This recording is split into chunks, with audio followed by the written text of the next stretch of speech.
Brought to you by Penguin.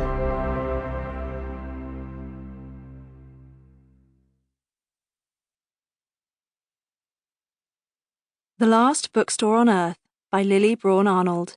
Read by Bailey Carr. To be. Sorry for killing you off in everything I write. Chapter 1. I've given this whole thing enough thought that I can confidently say overtime sucks.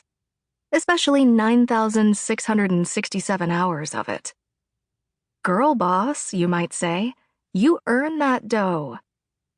In response, I roll my eyes. In response, I say, I will die in this godforsaken bookstore, and there will be no one to remove my rotting body from the floor. I will die surrounded by Poe, Nietzsche, and Schusterman, wedged halfway between young adult and classics. And one day, some alien archaeologist will find my body and study it like Pompeii. He will not say, girl boss, you earn that dough. He will say, which roughly translates to sucker. I will die here alone, bored out of my mind. I will die here staring at the lock and key journals, the ribbon twirlers, and the overly dramatic book covers that litter the business section. How to Win Yourself a Wife, and Make $1 Million in 10 Easy Steps, the titles read, as a man with a fake tan and a receding hairline poses below them.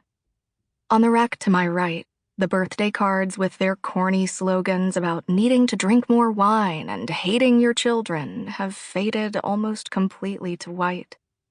They taunt me, as if to say, why did you even bother staying? Nothing else here did. I wasn't always so alone at the last bookstore on Earth. At least I think it is. Most cell phone towers are down and global communication is on the fritz, so who knows if it's actually the last bookstore on Earth. It is to me. I used to have Eva, who was 3 years older than me and 20 years too old to be dealing with my BS. Eva didn't mince words. Eva wasn't afraid of going into the basement at night, even though God knows what was hiding down there. Eva couldn't sing, but she sure as hell tried. She left 9 months and 17 days ago. She said that she wanted to explore.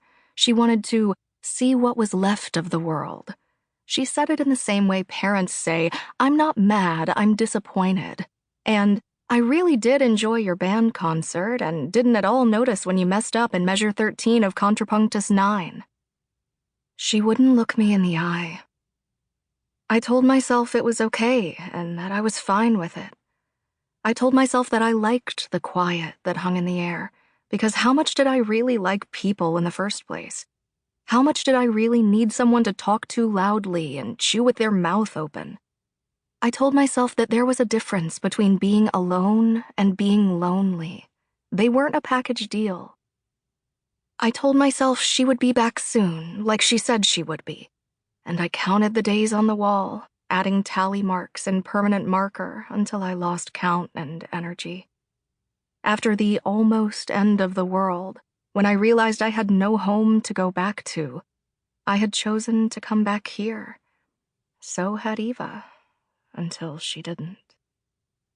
I unhook the closed sign in the front window, the metal uncomfortably warm between my sweaty fingers. I try not to think about Eva and the tally marks and how unbearably hot it is.